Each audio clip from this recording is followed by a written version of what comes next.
আজ চা দিবস। ত্রিপুরা চা উন্নয়ন নিগমের উদ্যোগে আজ রাজ্যে প্রথমবারের মতো চা দিবস উদযাপন করা হলো। উপস্থিত ছিলেন ত্রিপুরা চা উন্নয়ন নিগমের চেয়ারম্যান সমীর ঘোষ এবং আগরতলা পুর নিগমের ডেপুটি মেয়র মনিকা দাস দত্ত সহ অন্যান্যরা। এই অনুষ্ঠানে আজকের জীবনে চায়ের কতটা গুরুত্ব এবং প্রতিদিন কতজন মানুষ চা সেবন করছেন সেই সমস্ত বিষয় নিয়ে দীর্ঘক্ষণ আলোচনা হয়। এই কর্মসূচি সম্বন্ধে কি বললেন ত্রিপুরা চা উন্নয়ন নিগমের চেয়ারম্যান সমীর ঘোষ, শুনে নেব তার মুখ থেকেই।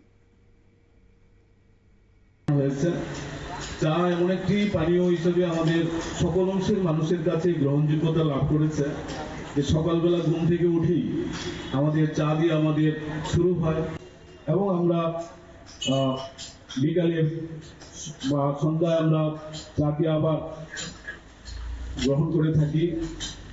মোটামুটি ভাবে দেখা যায় যে আমাদের ভারতবর্ষে মানুষ এই চাকে প্রতিদিন অন্তত 2 বার করে চা ব্যবহার করার একটা প্রচলিত রীতি আমাদের মধ্যে রয়েছে।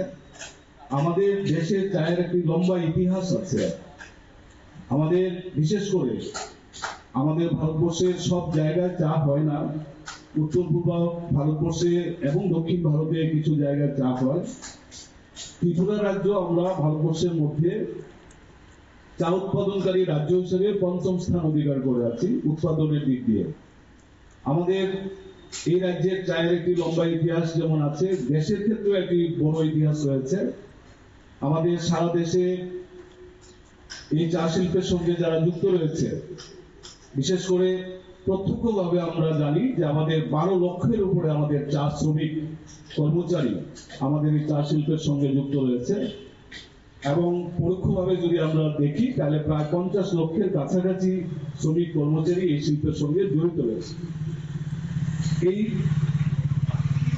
আন্তর্জাতিক চা দিবসের মূল লক্ষ্য হচ্ছে আমাদের এই চায়ের যে একটা সাংস্কৃতিক ঐতিহ্য আছে এবং তার যে একটা অর্থনৈতিক গুরুত্ব রয়েছে, সামাজিক দিক রয়েছে, সেই বিষয়টা সচেতনতা বৃদ্ধি করার লক্ষ্যে সমস্ত অংশের মানুষের কাছে আন্তর্জাতিক চা দিবস পালিত হচ্ছে।